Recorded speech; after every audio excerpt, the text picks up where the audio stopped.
Welcome to Coming Out of the Dark podcast, a podcast like none other, where women are empowered, encouraged, and uplifted to be the best version of themselves.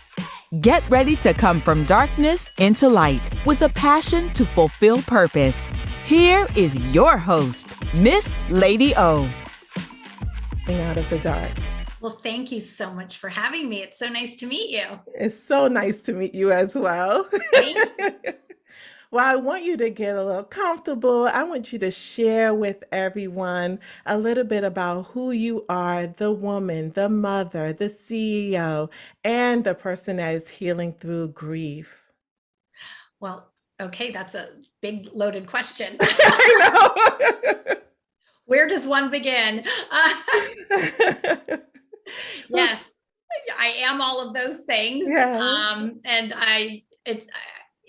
It's a lot sometimes to be me. Right now, I'm feeling a little overwhelmed. I'm working on a TV show in Los Angeles with Tyler Florence, which I love, but I'm kind of going back and forth from LA to San Francisco, where I live. And so, and then yesterday I was down in Indian Wells at the tennis tournament, the ATP. My husband, I was married to Ken Flach. He was a professional tennis player, former #1 in the world doubles player with his partner, Rob Seguso.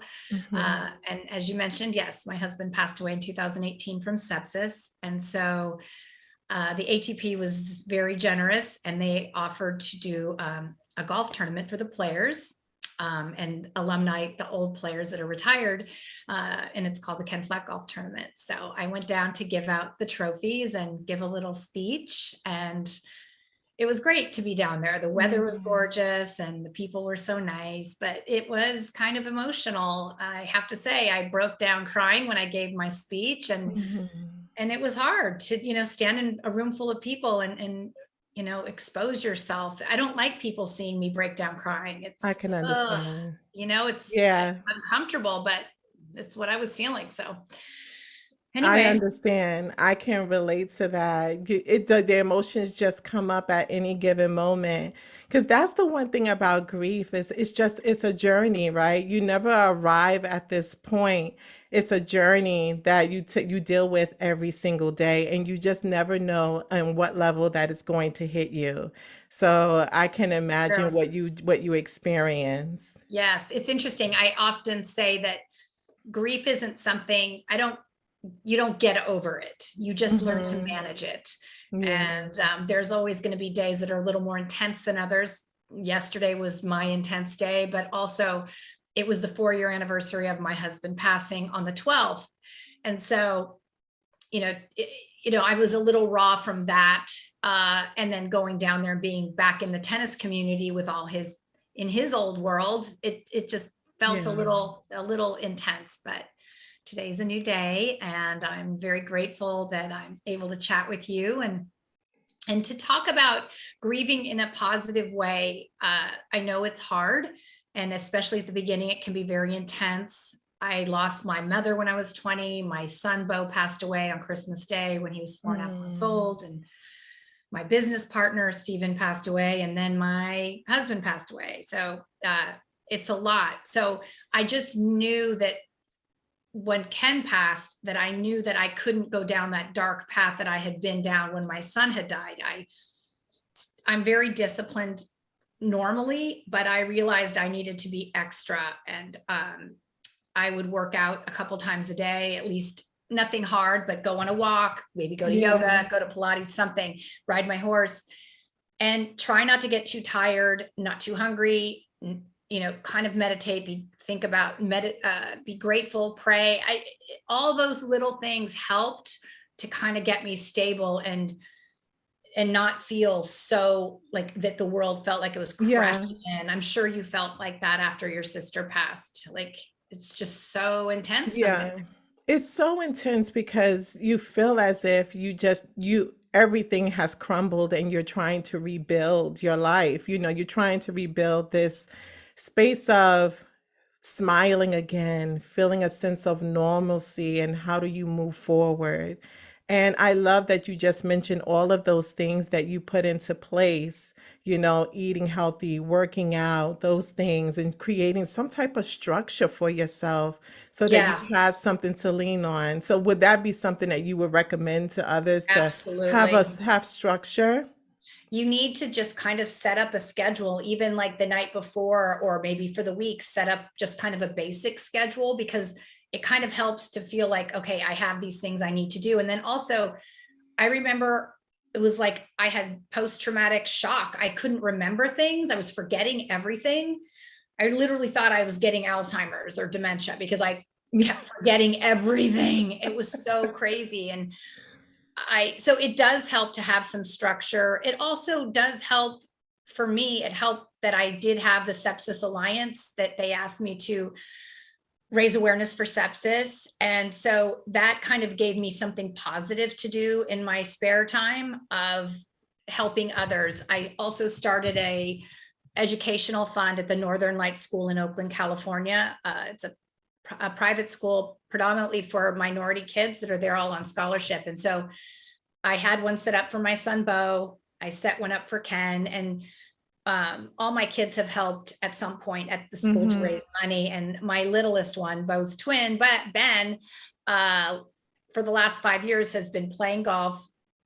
He's a junior golfer, and he raised $36,000 in last October for the foundation, which enabled 3 kids to go to private school. But he's raised over $100,000 in the last 5 years. Oh my goodness, that's amazing. It is amazing. I'm so proud of him.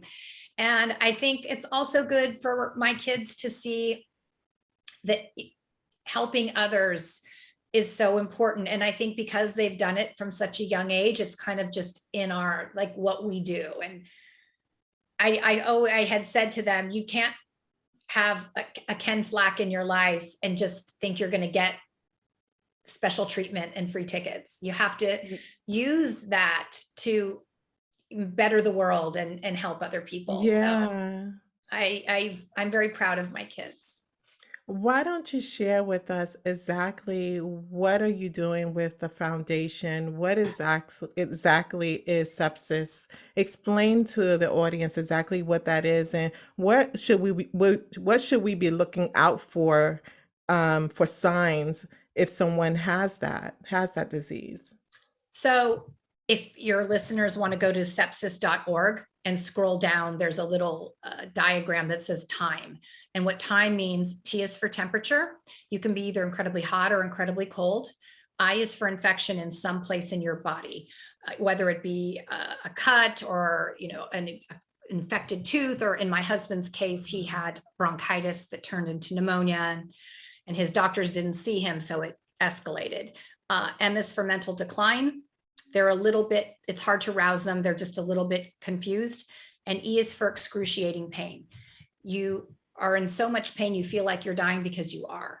Sepsis is an infection of the blood that attacks your vital organs. And so if you have any of these signs whatsoever, get to an emergency and get a blood test, and they will put you on an IV antibiotic and you'll be saved. But sepsis is not a forgiving disease. It's not one of those things that you can go, oh, I'll go tomorrow morning if I don't feel better. There is no tomorrow morning. Tomorrow morning is going to be too late. So Wow. it's, I also think you need to know your body. Like, how you feel. Excuse my nose, it's so itchy. How you feel when you have a normal cold, right? Yeah. This is not your normal. Like, you just also have to be your own best advocate. If something doesn't feel right, you need to speak up for yourself. Unfortunately, Ken and I trusted our doctors at Kaiser Permanente to, take good care of us, and they failed. And in fact, I just finished a 4-year malpractice lawsuit against Kaiser Permanente in California, and we won. The judge ruled that it was below the substandard of care from the advice nurse and the doctor. So it doesn't bring my husband back, but it makes me feel better that they're having to acknowledge what they did wrong and hopefully not do it again, and make change in their system so more people don't lose their lives by not being seen by a doctor. There's no way a doctor can treat you and not see you. over Yes. the phone. It's insane. Yeah. You're asking for people to die. It's Yeah. not a matter of if, it's when and who, Yeah. right?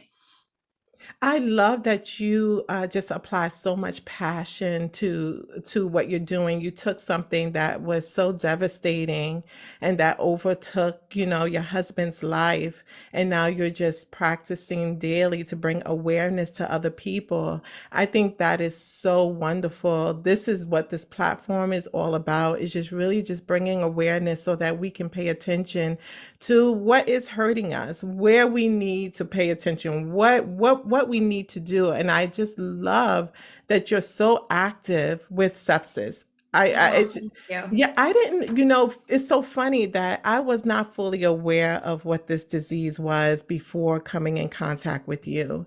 I did, Ken and I weren't either. yeah. I'd never even heard of it. I never even knew what it was. And I did research, and then I felt for myself like I really need to be careful. Like, I really, when something is going on with me, I tend to just ignore it or pass it off to the side because I want to continue on with my busy life, going on to the next task. But in doing that, we only hurt ourselves because we wait too late to go to the doctor, and then we find out that there's something that's really, really wrong. And hopefully, they can catch it in enough time to, save your life. But then there are times when the symptoms are so far gone, and, and we wind up not only we hurting ourselves, but other people around us. So You're it's, absolutely right. yeah. It's so funny. Our culture, it's like we feel bad taking care of ourselves, which is ludicrous, right? Mm-hmm. We shouldn't feel bad about exercising or eating well, Yeah. taking some time to rest. And it's super important. I didn't realize it until today that I'm just learning for myself. I don't like disappointing people. I don't like saying no to things. And I'm very honored that anyone even wants to hear my story, quite frankly. And so, but I also know that I really have to take care of myself because I'm really feeling exhausted. And maybe it's because it's the 4-year anniversary and then the golf It tournament could be. and the traveling so much.